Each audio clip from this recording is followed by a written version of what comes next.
कैसे हैं भैया आप लोग? बढ़िया।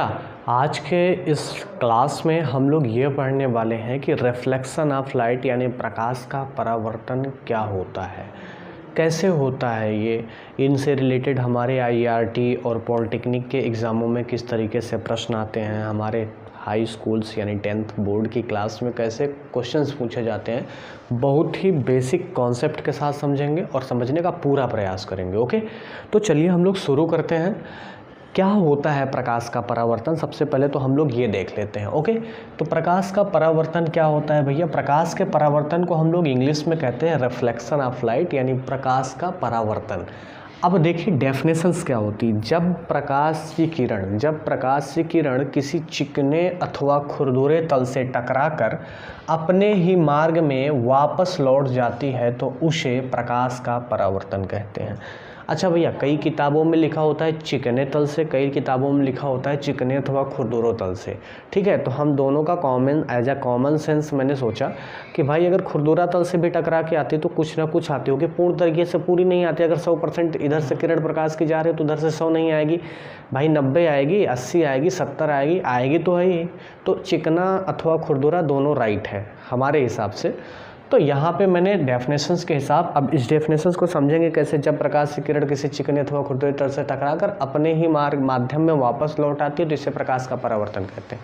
अब इस डेफिनेशंस को समझने का प्रयास करते हैं कि इसको कैसे समझा जाए। अब प्रकाश की जगह अपने आप को रख लो, मान लो कि मैं विकास हूँ। ठीक है, जब विकास किसी चिकने अथवा खुरदुरे तल से टकराकर, मानो ये कोई चिकना तल है, जब विकास किसी चिकने अथवा खुरदुरे तल से टकराकर अपने ही मार्ग में वापस लौट आता है तो इसे क्या कहेंगे? विकास का परावर्तन। अब कोई रीता है तो जब रीता किसी चिकने अथवा खुरदुरे तल से टकराकर अपने मार्ग में वापस लौट जाती है तो इसे क्या कहते हैं? रीता का परावर्तन। तो इसी प्रकार से जब प्रकाश की किरण किसी चिकने अथवा खुरदुरे तल से टकराकर अपने ही मार्ग में वापस लौट जाता है तो इसे क्या कहते हैं? प्रकाश का परावर्तन। आई बात गई समझ में? बहुत बेसिक कॉन्सेप्ट था। अब देखिए भैया, ये एक छोटा सा डायग्राम है, इसको समझने का प्रयास करते हैं। इसमें ये कई सारी लाइनें खींची गई हैं, इनका क्या मतलब होता है। देखिए, ये हमारा एक बेसिक सा समतल दर्पण है, साधारण सा समतल दर्पण है। समतल दर्पण पर जब कोई प्रकाश की किरण आपतित होती है तो उस पर अभिलंब बनता है। क्या बनता है भैया? अभिलंब बनता है। और जैसे ही अभिलंब बनता है उसके बाद प्रकाश की किरण परावर्तित होती है। क्या होती है? परावर्तित होती है। तो ये हो गई आपकी आपतित प्रकाश की किरण, ये हो गई आपकी परावर्तित प्रकाश की किरण, और बीच में क्या पड़ा था? अभिलंब। तो ये हो गया आपका अभिलंब। और ये सारी घटना घट किस पे रही है? समतल दर्पण पे। तो ये हो गया समतल दर्पण पे, और जिस बिंदु पे घट रही है उस बिंदु को क्या कहेंगे? आपतन बिंदु, इंसिडेंट पॉइंट।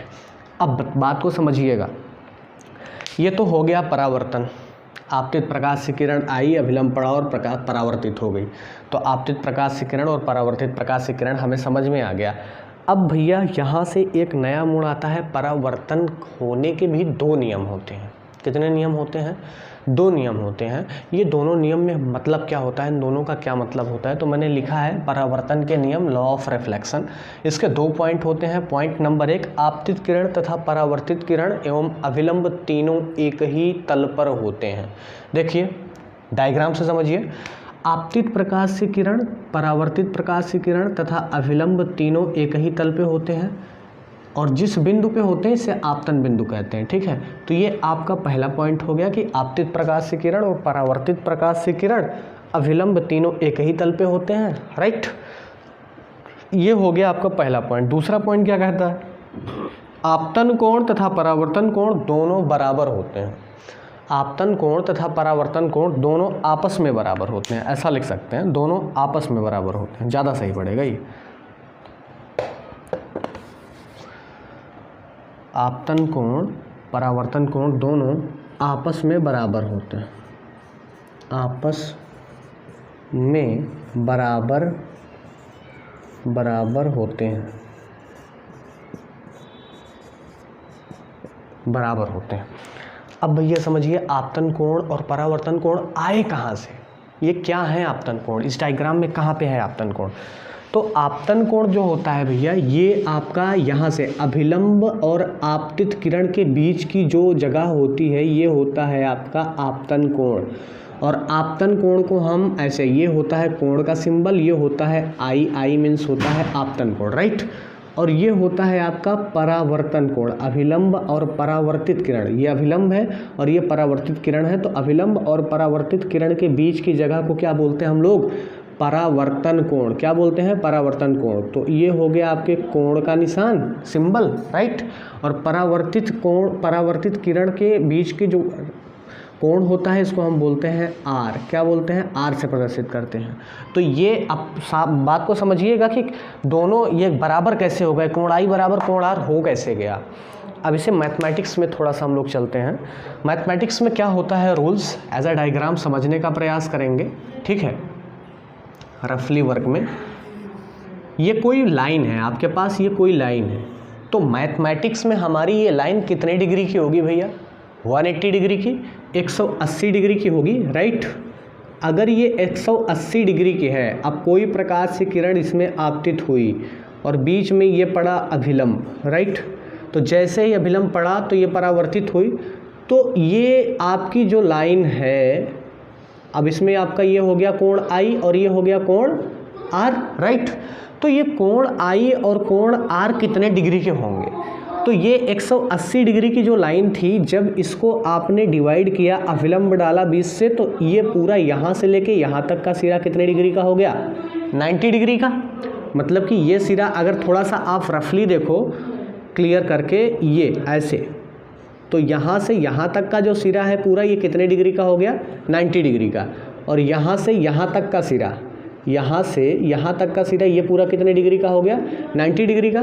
90, अब इसको देखो, इतना ढक लो तो ये पूरा यहाँ से 90 डिग्री का हो गया, और इसको ढक लो आप तो ये पूरा कितने डिग्री का हो गया? 90 डिग्री का। तो 90 + 90 कितना हो गया? 80, यानी ये पूरी लाइन कितने की है? 80 डिग्री की, 180 डिग्री की।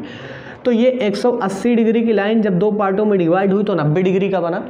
अब यहाँ से रिलेटेड क्वेश्चन आते हैं। क्वेश्चन कैसे पूछते हैं? तो चलिए अब हम लोग क्वेश्चन को देखते हैं, ओके। हमने दो क्वेश्चन लिखा हुआ है, क्वेश्चन नंबर 1 और क्वेश्चन नंबर 2। क्वेश्चन नंबर 1 में क्या है भैया? क्वेश्चन नंबर 1 हमारा ये कह रहा है कि एक प्रकाश से किरण किसी समतल दर्पण पर 25 डिग्री का आपतन कोण बनाते हुए आपतित होती है, तो परावर्तित किरण द्वारा अभिलंब के साथ बनाया गया कोण कितने अंश का होगा? 30 डिग्री, 20 डिग्री, 25 डिग्री। तो सबसे पहले देखिए क्वेश्चन को समझिए और आइए समझ के इसको रिजॉल्व करने का प्रयास करते हैं। सबसे पहले क्या कह रहा है? एक प्रकाश से किरण किसी समतल दर्पण पे। तो सबसे पहले हम क्या बनाएंगे भैया? एक समतल दर्पण। ये हो गया हमारा क्या, ये मैं इसका मतलब ये डिजाइन नहीं बन रही है, पेंट किया जा रहा है, ठीक है। ये पेंट कर दिया जा रहा है ताकि पता चले कि हाँ ये समतल दर्पण है, प्लेन मिरर। अब समतल दर्पण पे देखिए, एक प्रकाश से किरण किसी समतल दर्पण पर 25 डिग्री का आपतन कोण, 25 डिग्री का आपतन कोण। तो ये देखिए भैया, ये आई यहाँ से प्रकाश से किरण, ये, और जैसे अभिलंब, जैसे दर्पण से टकराएगी वैसे बीच में क्या बन पड़ेगा? अभिलंब, और इतना ही कोण बनाते हुए परावर्तित हो जाएगी, क्योंकि परावर्तन के दो नियम हैं, आपतन कोण बराबर परावर्तन कोण। तो आपतन कोण बराबर परावर्तन कोण। तो ये आपतन कोण कितना बता रहा है क्वेश्चन में? समतल दर्पण पर 25 डिग्री का आपतन कोण बनाते हुए आपतित होती है, 25 डिग्री का आपतन कोण बनाते हुए। तो ये आपतन कोण आई की वैल्यू कितना दिया हुआ है क्वेश्चन में? 25 डिग्री। कितना दिया हुआ भैया?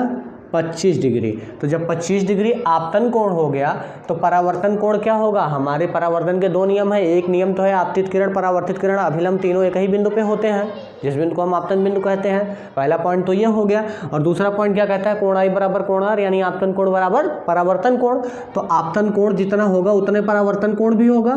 तो परावर्तन यानी कोण आर की वैल्यू कितनी होगी भैया? 25 डिग्री। आई बात गई समझ में? कहाँ है 25? ये रहा। तो ये हो गया आपका 25 आंसर, ठीक है। अब देखिए क्वेश्चन नंबर दूसरा देखिए। क्वेश्चन नंबर दूसरे में क्या कह रहे हैं? क्वेश्चन नंबर दूसरे में बताया जा रहा है कि समतल दर्पण पर आपतित प्रकाश से किरण दर्पण के साथ 60 डिग्री का कोण बनाती है। क्वेश्चन बदल गया, वहाँ आपतन कोण था, यहाँ आपतित प्रकाश किरण दर्पण के साथ, कोई आपतित प्रकाश से किरण है वो दर्पण के साथ 60 डिग्री का कोण बनाते हुए आपतित होती है, तो परावर्तन कोण क्या होगा? मतलब कोई आपतित किरण है वो दर्पण के साथ ये वाला कोण बन रहा है और आपसे ये वाला कोण पूछा जा रहा है। अरे अब ये कैसे होगा? बहुत आसान है, चलिए डायग्राम के माध्यम से समझते हैं। समतल दर्पण पे है ना, समतल दर्पण बनाया, यूं यूं यूं यूं यूं यूं यूं, ये मैंने क्या कर दिया? पेंटिंग हो गई समतल दर्पण पे। अब ये आया आपतित प्रकाशीय किरण, क्या आई भैया, आपतित प्रकाशीय किरण, इसमें भी यार लगा लेना, भूल गया था मैं। अब जैसे आपतित प्रकाश किरण आई, समतल दर्पण से टकराई, तो क्या बनेगा यहाँ पे, अभिलंब, अभिलंब बना। तो कोण आई जितना होगा, जितना कोण आई होगा उतना ही कोण क्या होगा, आर होगा, उतना ही कोण आर होगा। अब क्वेश्चन क्या कह रहा है कि समतल दर्पण पर आपतित प्रकाशीय किरण दर्पण के साथ 60 डिग्री का कोण बनाते हुए, आपतित प्रकाशीय किरण तो ये है, ये तो परावर्तित है, आपतित मतलब आ रही, परावर्तित मतलब जो आके चली गई, तो आई और चली गई, तो दर्पण पे जो आई प्रकाशीय किरण ये हो गई आपतित प्रकाशीय किरण। तो आने वाली प्रकाशीय किरण दर्पण के साथ, तो दर्पण कहाँ है, यहाँ तो दर्पण है नहीं, दर्पण ये है, तो दर्पण के साथ कितने डिग्री का कोण बना रही है, 60 डिग्री का, कितने डिग्री का, 60 डिग्री का। तो बनाते हुए आपतित होती, तो परावर्तन कोण क्या होगा, यानी कोण आर बराबर वाट पूछ रहा है, क्या पूछ रहा है, कोण आर बराबर वाट, क्या होगा कोण आर बराबर। बहुत शानदार समझ में आएगा, थोड़ा सा ध्यान दीजिएगा। मैंने अभी आपको कुछ देर पहले बताया था कि ये जो लाइन होती है सीधी, ये कितने डिग्री की होती है, 180 डिग्री के, जैसे अभिलंब यहाँ पे पड़ता है, ये अभिलंब पड़ा आपतित प्रकाशीय किरण, ये पूरा यहाँ से यहाँ तक कितने डिग्री का हो गया, 90 डिग्री का। इधर प्रकाशीय किरण परावर्तित होती है, ये कितने का हो गया, ये भी 90, 90 90 180। तो ये वाला भाग जो आपका 90 डिग्री का है भैया, इस 90 में तुम्हें दिया कितना है क्वेश्चन में, 60 दिया है ना, तो यहाँ से यहाँ तक की वैल्यू अगर 60 दे दिया, तो यहाँ से अभिलंब के बीच की दूरी कितनी बची, 60 30 90, तो 30 डिग्री। तो अगर कोण आई 30 होगा तो परावर्तन के दूसरे नियम से कोण आई बराबर कोण आर, आपतन कोण बराबर परावर्तन कोण, तो कोण आई बराबर कोण आर से निकल रहा है आपका कोण आई, अरे कोण आई बराबर कोण आर, ये आपका परावर्तन का दूसरा नियम। तो कोण आई कितना है भैया, 30 डिग्री, तो कोण आर कितना होगा, 30 डिग्री, यानी आपतन कोण बराबर परावर्तन कोण। आई बात गई समझ में। वीडियो कैसी लगी कमेंट एवं शेयर करें।